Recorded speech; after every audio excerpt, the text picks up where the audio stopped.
আজকে রান্না করছি কাচকি মাছের পাতুরি। এই হলুদ আর নুন দিয়ে মাছটাকে নিয়েছি। এর মধ্যে ধনে পাতা, লঙ্কা, কাঁচা লঙ্কা, ধনে পাতা কুচি, পেঁয়াজ কুচি,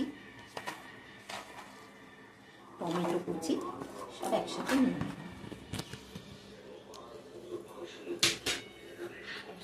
দিলাম।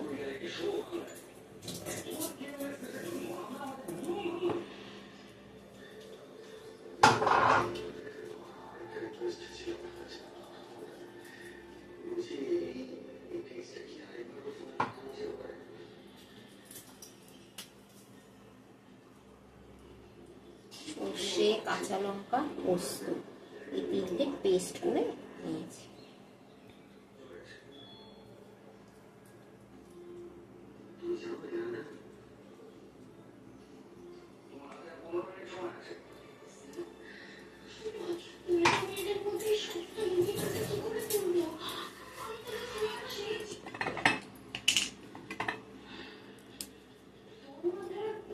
কাঁচা সর্ষের তেল দিয়ে দিলাম।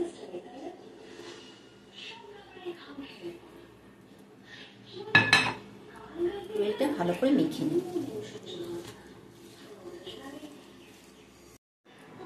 আগুনে হালকা সেকে রেখে দিয়েছি। এর মধ্যে একটা দিয়ে দিলাম।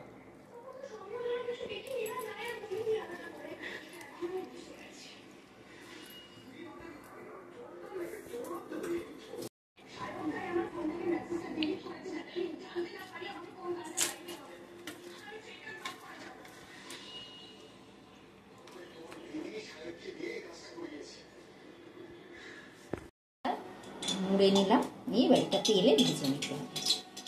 তেলের মধ্যে দিয়ে দিলাম, এটা ভেজে নিতে হবে। আবার এদিক ভাবে উল্টো উপর ভেজে নিলে এই ভিডিওটা যদি ভালো লাগে লাইক, শেয়ার করে, সাবস্ক্রাইব করে কমেন্ট করবে। Thank you. এটা গরম ভাতে খাবেন, দারুণ লাগবে। কলা পাতা ছোটোটা কেটে নিলে